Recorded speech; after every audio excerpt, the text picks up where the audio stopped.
본 내용은 다음 주에 임상심리학회 워크숍에서 무려 2시간 반이나 진행해야 되는 일부를 담고 있어요. 현재로서는 일부밖에 못했습니다. 2부를 완성을 해야 최종적인 것이 나올 것 같고, 제목은 깔끔하게 자신있게 정했어요. 어차피 갑자기 땜빵을 하는 거고, 땜빵인 걸 알아서 그런지 홍보도 전혀 안 해주셨기 때문에 저도 그냥 땜빵으로 할 겁니다. 전반적으로 예배 운영 시스템이 되게 허술해요. 계속 느껴지는 건데, 준비 시스템도 그렇고 언젠가 제가 책임을 물을 거예요. 네.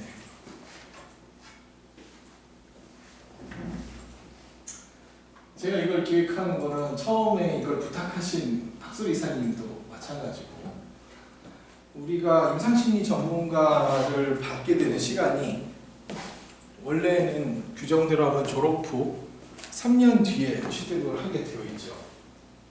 근데 실제로 3년 뒤에 취득을 하는 사람이 생각만큼 많지는 않아요. 그래서 이게 장벽이 되고, 또 학회에 상당한 민원이 오기도 해요. 이걸 좀 봐달라.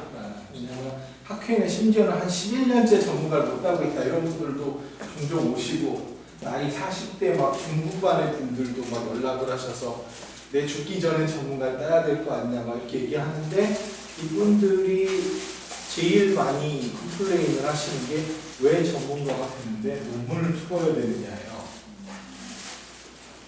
사실은 정말 부끄러운 얘기입니다. 그거 한 편이 그렇게 힘들까요?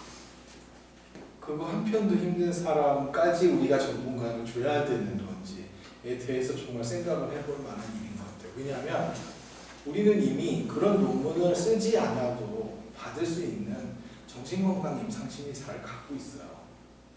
근데 왜 임상심리 전문가에게 이 논문 한 편 투고라는, 심지어 어떤 게시판을 보면 내가 교수 될 사람도 아닌데 왜 학술지에 논문을 내야 돼? 학술지에 논문 한 편 낸다고 교수가 되지 않아요. 이게 가끔 보면 정말 같은 학회원인가 싶을 정도로 정말 수준 낮은 코멘트를 하시는 분들이 있는데, 물론 그분들의 잘못이 아닐 수도 있어요. 처음부터 제대로 못 배웠기 때문에 논문 한 편을 쓰는 게 너무 힘들 수도 있겠죠. 그래서 저는 일단 인트로를, 논문을 제대로 투고를 못하다 보니 10년째 전문가를 못 받고 계신 어딘가에 계실 수많은 회원분들을 위해서 준비를 했습니다. 네. 제가 요즘 가장 사랑하는 페라리 신형이고요.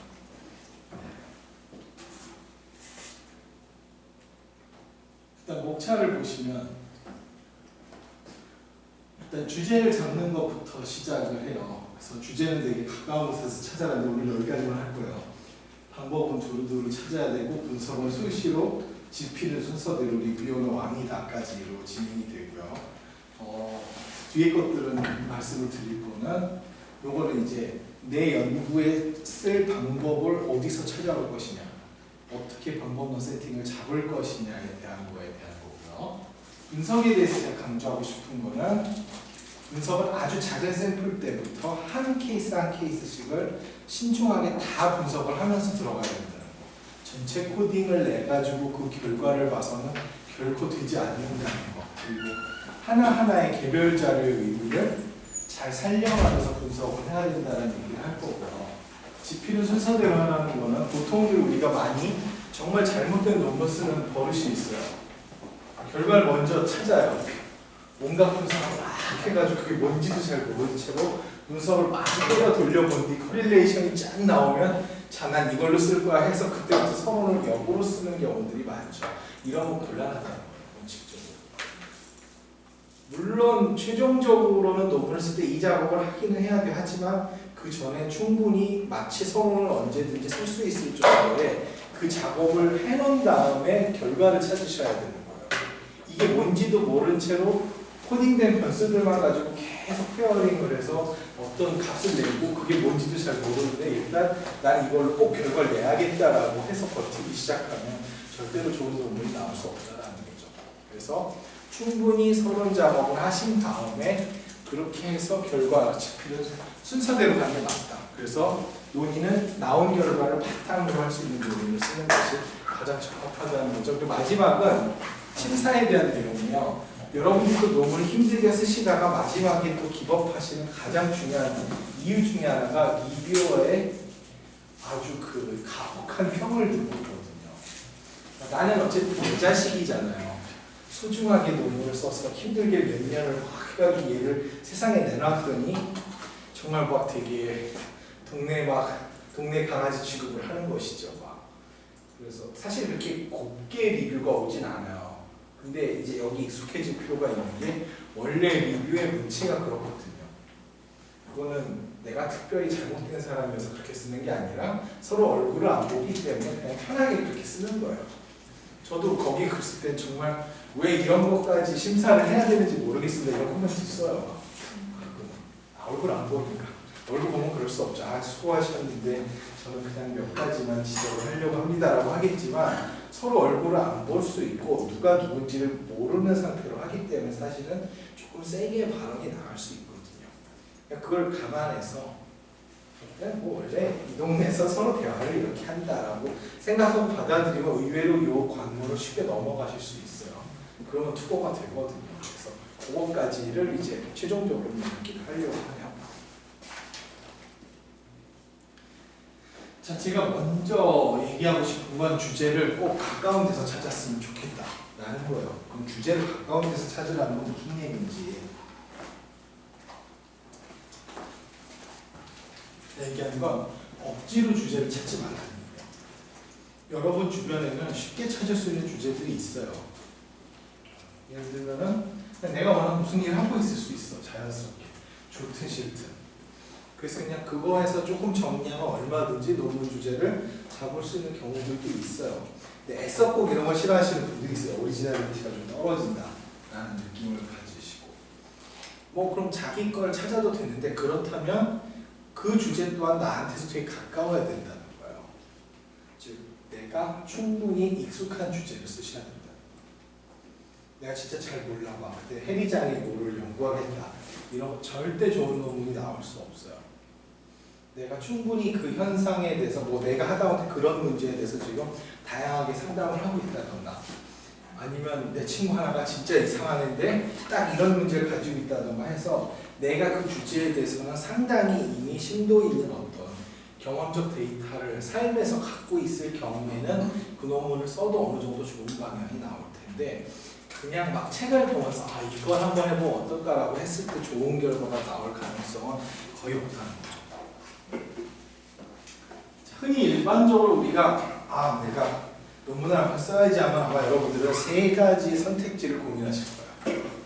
요즘 많이들 권장하는 건 이죠. 뭔지도 모를 복잡한 그림을 그려놓고서 이제 적합도가 잘 나오기를 기도하는 방법을 이제 돌리는 장르예요. 이제 구조 모형 혹은 경로 모형을 분석하는 연구들을 비로소 많이 선택을 하죠. 예전에는 그냥 척도를 돌리고 t-테스트를 하거나 그냥 뭐 상관 분석 같은 걸 하는 것들도 논문으로 많이 받아줬는데 요새는 이제 좀 그런 것들을 인정 안 해주는 추세다 보니까 일단 여러분들이 아마도 검사를 돌리면 심리 척도를 돌려서 자료를 얻으면 보통 이런 복잡한 관계도를 그려서 뭔가를 분석하는 논문을 쓰게끔 아마 푸시를 받으실 거예요. 자, 또 다른 선택지는 치료 연구가 있겠죠. 치료를 진행한 뒤에 그 결과에 대해서 논문을 쓰는 방법이 있죠. 주로 우리 양력방이 많이 선택하는 선택지죠. 자, 그리고 또 다른 선택지가 하나 있죠. 실험을 하는 방법이죠. 유명한 실험이죠. 각종 실험. 전기로 고문을 가하고 있어요. 자, 이런 이제 실험 같은 것들을 선택했을 때 우리가 흔히 보통 연구다라고 하면 보통 졸업이나 자격을 위한 논문으로서 보통 이 세 가지 중에 하나를 쓰라고 하죠. 물론 뭐 리뷰나 사례 연구 같은 것들도 있는데 아마도 여러분들 지도 교수님이나 슈퍼바이저가 그걸 하라고 하는 사람은 없을 거예요. 그러니까 보통 선택은 이 세 가지 중에 하나를 하시면 좋습니다.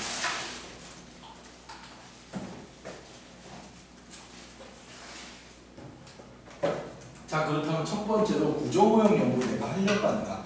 할 땐 전제가 있어요. 반드시 사전에 준비를 해야 되는 것들이 있는데요. 어떤 거냐면 구조 방정식의 통계적 분석 원리를 잘 알고 계셔야 돼요.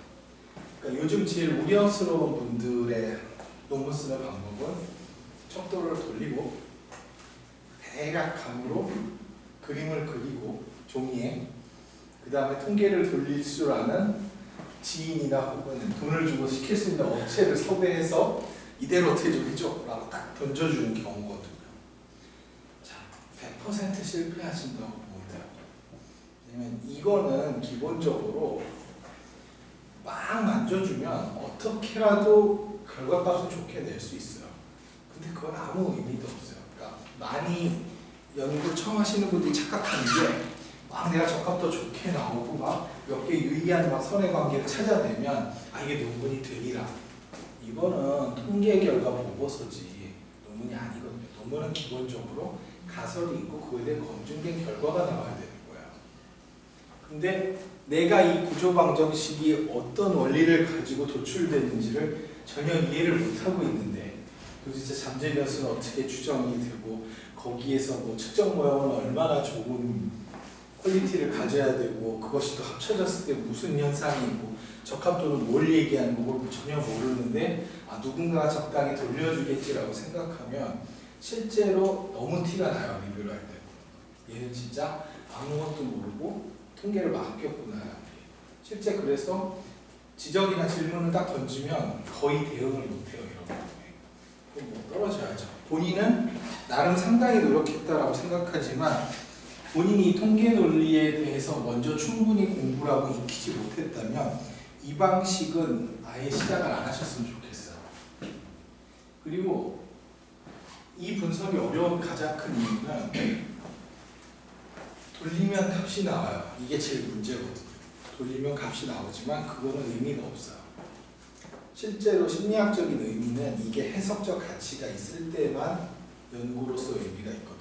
따라서 모형이 어떤 식으로 유의하게 나왔든 적합도가 얼마나 높든지 간에 정말 중요한 건 이 모형이 타당하다는 이론적 근거를 제시할 수 있어야 돼요. 그게 없다면 논문의 가치는 없는 거죠. 따라서 구조 모형 연구를 하면 안 되는 경우도 있어요.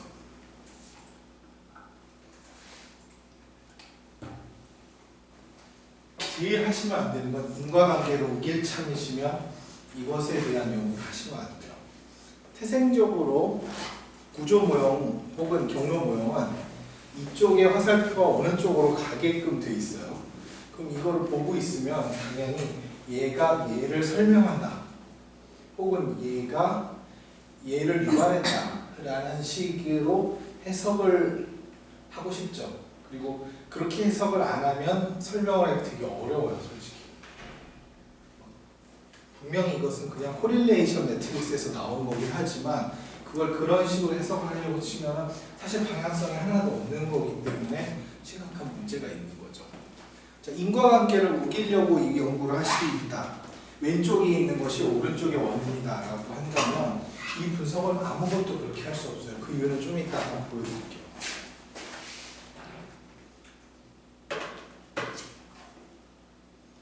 그리고 두 번째, 이 연구를 절대 하시면 안 되는 분들의 특징은 검증을 하지 않아도 이미 상식적으로 다 알 수 있는 내용을 굳이 엄청난 모형을 동원해서 분석을 하시는 경우예요. 무슨 얘기인지 아마 알아들으신 분들도 충분히 있을 거예요.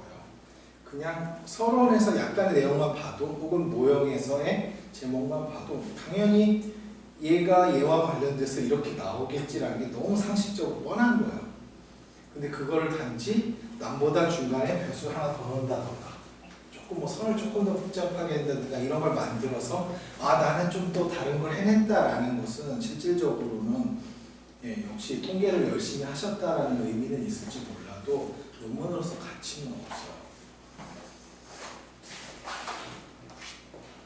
자, 인과관계 웃기기는 대표적으로 이런 거죠. 자, 뭐 SSK 같은 데서 적용될 수 있는 거니까 이런 예를 하나 가져와 봤어요. 자, 우울이 심해지면 면역 기능이 떨어질 수 있겠죠. 자, 면역 기능이 떨어지면 질병이 유발될 수 있겠죠. 자, 이거는 연구를 해볼 만한 가치가 있는 주제일까요? 저는 이 정도면 가치 있다고 생각해요, 솔직히. 왜냐면 서로 간의 영역이 좀 많이 다르잖아요, 지금.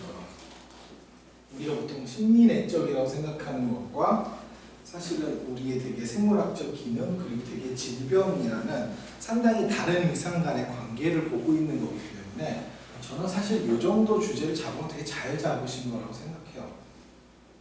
알아볼 수 있고 생각만큼 좋은 결과는 나오지 않을 거예요. 그러니까 당연하게 SSK를 특히 하시는 분들은 특히 명심하셔야 되는데 이렇게 변이들을 먼 데서 가져오면 좋은 결과나 큰 값이 나올 가능성은 되게 적어요. 하지만 어쨌든 가치가 있다고 생각해요. 문제는 뭐냐면 모형을 이렇게 잡고요. 반대로 한번 잡아봤어요. 질병이 면역 기능을 떨어뜨려서 우울을 유발시킨다라고 해서 둘 다 똑같은 척도를 가지고 돌린 거예요. 자, 둘은 어떻게 나올까요? 결과가 적합도가 똑같아요. 둘은 완벽하게 같은 값을 갖게 돼 있어요. 그냥 이 분석은 애초부터 이 화살표가 어느 쪽이 어느 쪽을 유발시킨다는 의미를 전혀 안 갖고 있어요. 그냥 편의상 방향성을 이렇게 주어서 얘와 얘의 관계를 보는 거지만 실제로는 상관관계랑 다를 게 하나도 없다는 거예요. 그래서 실제로 해보시면 이렇게 넣나 이렇게 넣나 똑같아요. 그래서 이게 이렇게 넣었다라고 해서 이게 되게 중요한 의미가 있다는 식으로 해석을 하면 당연히 여러분들은 엄청난 공격을 받게 돼 있어요. 뒤집어도 똑같이 나오니까. 그러니까 우리 면역 기능에 영향을 미치느냐라는 거를 여러분들이 실제로 설명을 하려면 이 통계에서 좋은 값이 나왔다라는 것으로는 철저히 부족해요. 턱없이 부족하고 실제 문헌을 통해서 입증을 해줘야 돼요.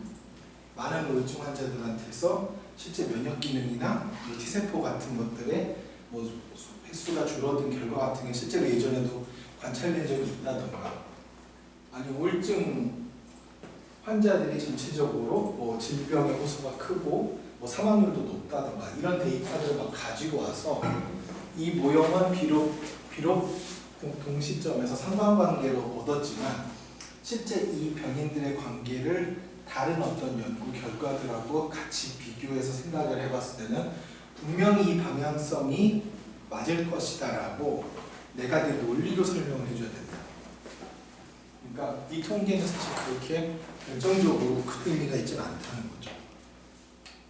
그리고 이제 제가 하지 말라는 것 중에 하나가 이제 이미 예견된 결과예요. 지각된 스트레스가 지각된 우울감을 유발할까요? 대표적으로 이런 연구들, 이런 류에 물론 이제 애들은 상당히 트리를 써요. 지각된 스트레스 대신에 뭐 지각된 좌절감, 뭐 바꿔서 써본다든가 계속 이런 말장난들을 많이 하세요. 그래서 신종 논문들을 만들어내는데 이걸 우리가 왜 연구해야 되느냐는 거예요.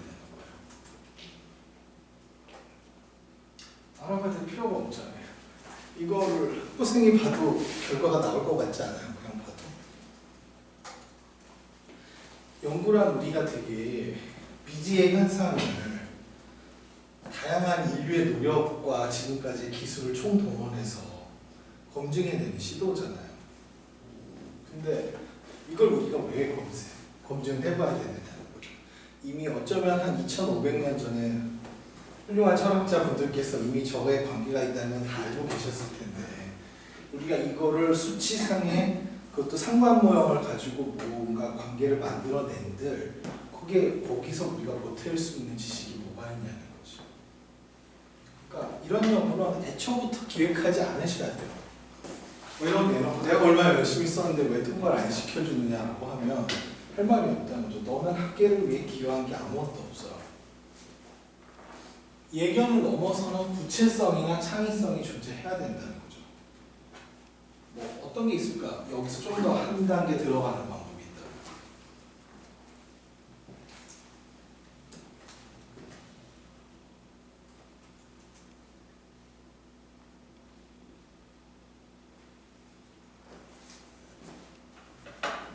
뭐 지각된 스트레스가 지각된 우울감으로 넘어가는데 시간이 얼마나 걸리는지 같은 걸 한번 예측을 해본다던가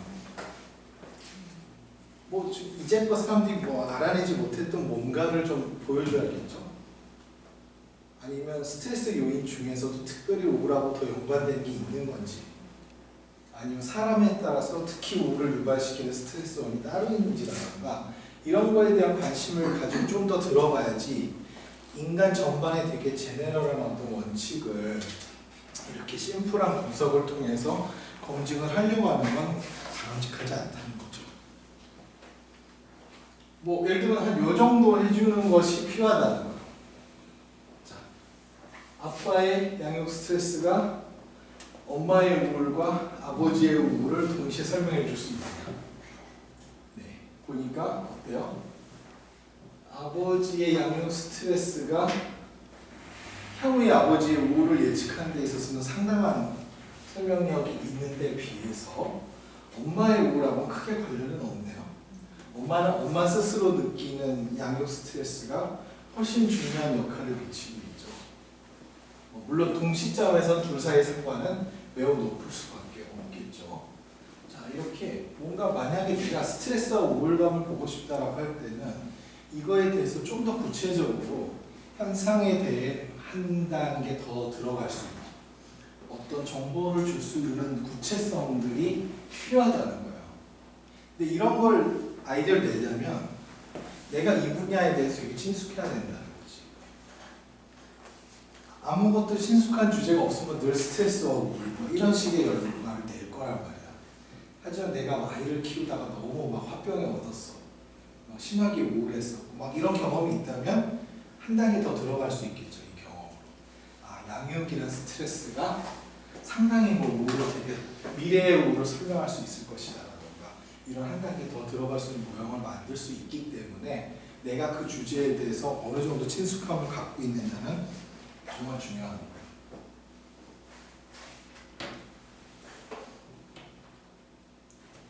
두 번째는 심리치료 연구에 대해서 좀 얘기를 해보려고요. 일단 결론부터 말씀드리면 저는 무조건 반대예요. 여러분 수준에서 심리치료 연구를 하시는 전제는 뭐냐면 반드시 사전에 준비되어야 되는 게 첫 번째가 검증된 치료자예요. 내가 무슨 심리치료의 효과를 보고 싶다. CBT 수업을 듣고 있잖아요. CBT의 효과를 검증하고 싶다라고 하는데 이런 애들이 치료자라면 안 된다는 거지. 얘들이 CBT의 어떤 대표권을 갖고 있나.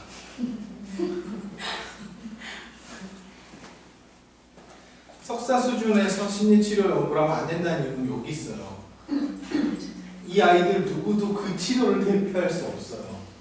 우리가 이 연구를 한다는 거는 이 치료를 했을 때에는 이 정도의 효과가 나온다는 걸 보여주고 싶은 건데 그 치료자가 그 치료를 처음 해보는 심리치료 전반이나 기본적인 대화법도 아직 충분히 숙달이 안 된 상태에서 막 이걸 진행을 하면서 어떤 단지 매뉴얼을 따라갔다는 이유로 아, 이 프로그램 했더니 결과가 어떻더라.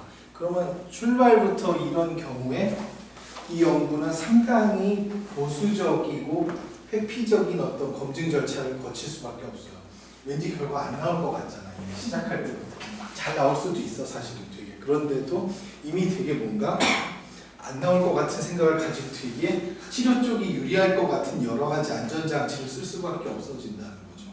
그래서 여러분들이 석사 졸업 논문으로 발표된 심리치료 연구들을 보시면 방법론적으로 봤을 때 다들 너무 비겁한 방법을 쓰고 있어요. 가장 안전한.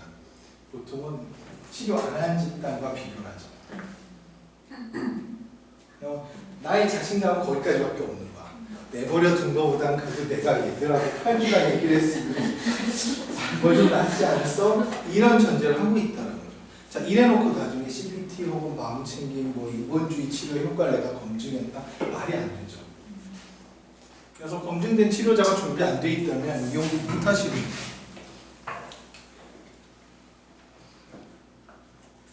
또 하나는 심리치료 연구를 하시려면 잘 정의된 치료 기전을 가지고 시작하셔야 돼요. 이 치료를 하면 이렇게 좋다라는 거는 이제 아무 의미가 없어요. 이미 심리치료를 하면 꽤 좋은 결과 나온다라는 건 한 1960년대부터 수천 건의 논문이 나와 있잖아요. 거기에 내가 또 애매하게 두리뭉실한 심리치료를 하면 이런 대학생들에게 좀 좋은 결과 나온다라는 연구를 왜 해야 돼요? 그거는 개인에게만 의미가 있는 거거든요. 나의 개인적인 도전을 학계에다 인정해달라고 하는 건 곤란하죠. 그래서 여기서 분석을 하시려면 기본적으로 심리치료 연구에서는 검증된 치료자를 일단 확보하셔야 되고요. 그래서 여러분이 선택할 수 있는 방법은 이런 연구를 하지 않던가, 만약에 심리치료 연구를 정말 하고 싶다, CBT 연구를 하고 싶다 그러면 몇 가지 대안이 있어요. CBT 전문가를 모셔와서 그분 보고 치료하라고 여러분은 검증을 하시는 거죠. 그런 방법은 해볼 수 있어요. 내가 치료를 한다. 제일 심사할 때 난감해요. 얘네들은 심지어 심사 때 비판 의견을 내면 막 화를 내면서 이거랑 싸워요.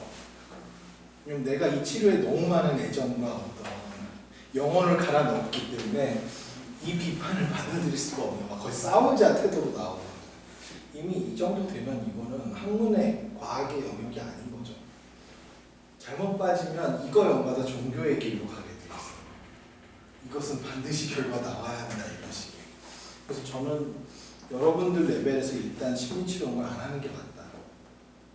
해야 된다는 몇 가지 안전장치는 있어요. 이거는 이번 시간에 충분히 다루기 좀 내용이 너무 많은데, 이 치료를 제대로 진행하고 있다라는 인증을 받으셔야 돼요. 연구 자체에서. 그런 게 없다는 건 의미가 없죠. 치료 기전에 대한 건 이 치료의 어떤 측면이 이 사람에게 도움을 주는지를 명확하게 처음부터 사전에 정리하고 그것을 측정할 수 있게끔 디자인을 짠 다음에 연구를 진행하셔야 된다는 거예요. CBT는 도대체 치료 기전이 뭐야? 왜 좋아지는 거야? 좋아질 것 같아? 좋아지는 것 같아, 근데. 그러니까 안 좋아질 것 같지.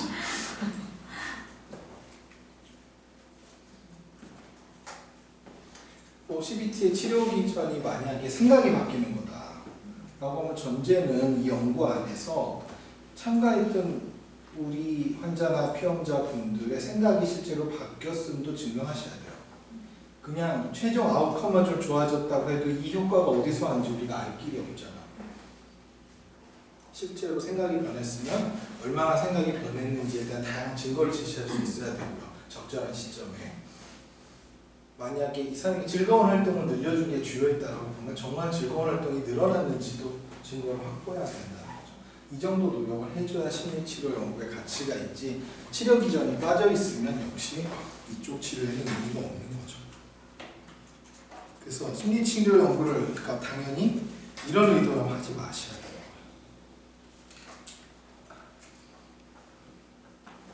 내가 임상을 전공한 이유가 어떤 문제에 대해서 치료를 해보고 싶었다.